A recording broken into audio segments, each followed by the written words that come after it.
আপনার ত্রুটি রয়েছে। আপনার প্যারেন্টস পাখিকে যেভাবে সেবা যত্ন করা দরকার, যে যা মেডিসিন খাওয়ানোর দরকার, ঠিক সেটা করেন নাই। আমি সে বিষয়ে পরে বলবো আসলে কি করা দরকার। আমি শুধু এখন কাজ দিয়ে যাচ্ছি। উনি বললো ঠিক আছে ভাই, আমি এখন থেকে করব। পরবর্তীতে আরেকটা চালান ডিম আমাকে দিয়ে গেছে। মনে করেন 500 কোয়েল পাখির ডিম আমাকে দিয়ে গেছে।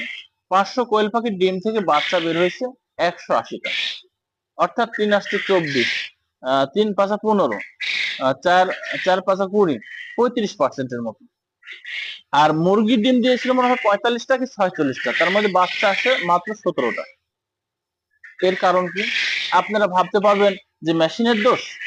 না, আমি ডিমগুলা চেক করি, ডিমগুলা দেখি, তার ডিমের মধ্যে সবটাই বাওয়া রয়েছে। বাকি যে ডিমগুলো রয়েছে, বাচ্চা যেগুলো বের হয়েছে তো বের হয়েছে, হ্যাঁ, শতকরা 90% বাচ্চা বের হলো, 10% বের হলো না, ডিম ঠিক আছে। ওই ডিমের মধ্যে অনেক সময় 10টা ডিম মায়ের হয়ে যেতে পারে হিউমিডিটির কারণে, তার মধ্যে সঠিকভাবে আর্দ্রতা না যাওয়ার কারণে ডিম ওর মধ্যে নষ্ট, বাচ্চা মারা যেতে পারে, বাচ্চা স্ট্রোক করতে পারে, বিভিন্ন কারণ হতে পারে, ডিম গুলাই যেতে পারে।